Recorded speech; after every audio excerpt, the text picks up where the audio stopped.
Hi friends, how's everyone doing?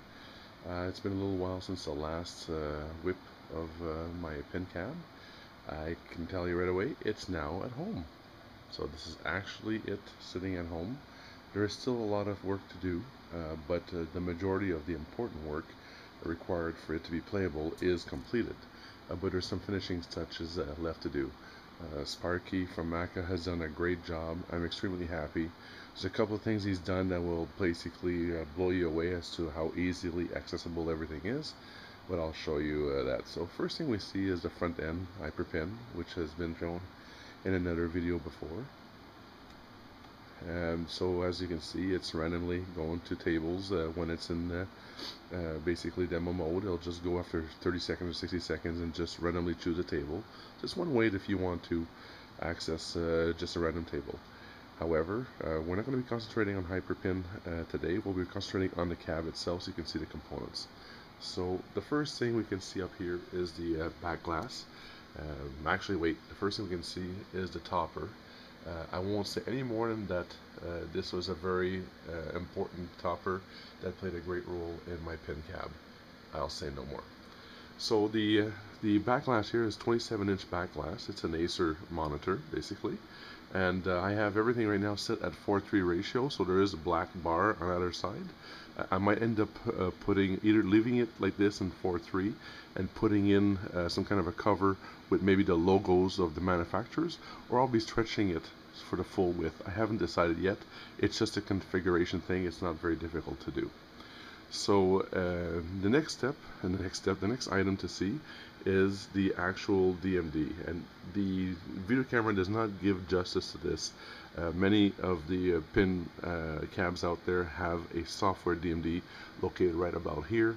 This is an actual LED DMD that is very bright and very awesome. Anyone who's seen the cab has been blown away by this. The camera does not do it justice. And how that works is basically, I'll pull this off here if I can, there you go, and that is being driven by this little circuit board right there, okay, and then that little circuit board is interfaced with my PC via USB port, and it interfaces with Visual PinMame for Visual Pinball tables.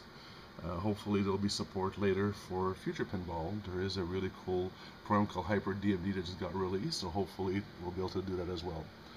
So this is it here, so I'll just put this back. There's also a couple of speakers on the other side here. So let's put this back here. There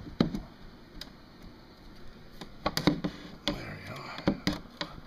I'll just kind of rest like that, so sorry about that. So here we have, now the most important part is the LED 42-inch monitor. It's an LG, it's a very nice monitor. It's because it's LED, the black seems to be a little bit blacker, if you want to call it that. It's very, very, very good.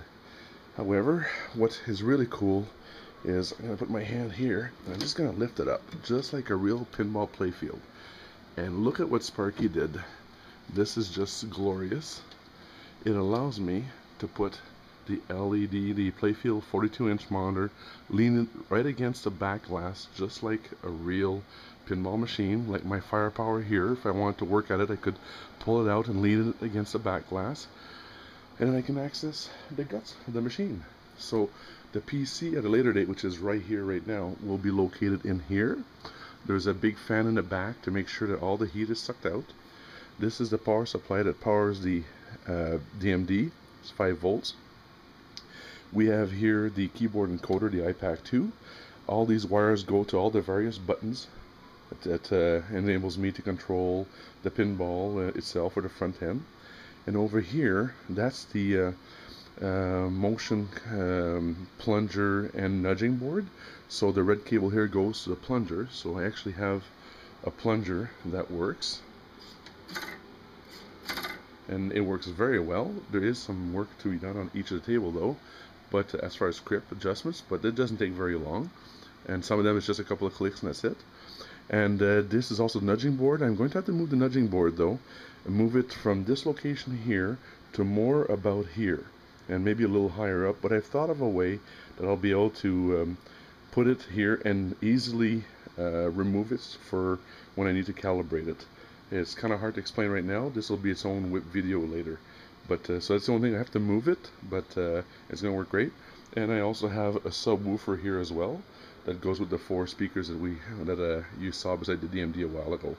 So and there's as you can see, it's very easily accessed to everything. The coin door doesn't have the mix for it, but it's more for show right now anyways.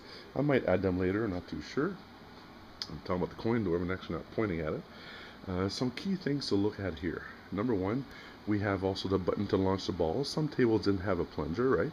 They had actually a button to launch balls, like I think Medieval Madness is like that. And we also have a couple of unique things. One is this is the original Atari start button on this pinball, which works fine. I've enabled it to work. Everything's perfect. This is the button to exit. This is the button to add credits for now. There is a really cool little button here. It doesn't work at this time. I have to work on it a bit, but it's from an old Atari Pong arcade. This is 40 years old, from one of the first commercial arcade games ever made, if not the first one. And then on this side, there's one of my cats. On this side, on both sides, I have flipper buttons. The flipper button and the MagnaSave button that's used for some tables for a secondary purpose, such as enabling the MagnaSave, or I think it enables also the glove in Johnny Mnemonic, and so on. And then that's about it. So this will be it for today. But this beauty part here that I'm really happy so much is this just a great little frame for the monitor. So the monitor it's very well supported. It's very easy to remove. I could just pull this right out, and if I need to remove it completely. But as it is, it's very easy to put in. These 2 brackets here fit in the little holes from where the playfield would typically go, as we'll see. So I bring it down here. I'll put it slow so you can see fit right in the hole. Right now there's some temporary little rubbers here to hide some of the details, but we'll be updating that in the future. But so I'll show you some more next time. But this is the actual PinCab here. There's some finishing work involved. You need some kind of a little glass here, some of that later on, but it's playable, and it's not only playable, it's fantastic. Thank you very much.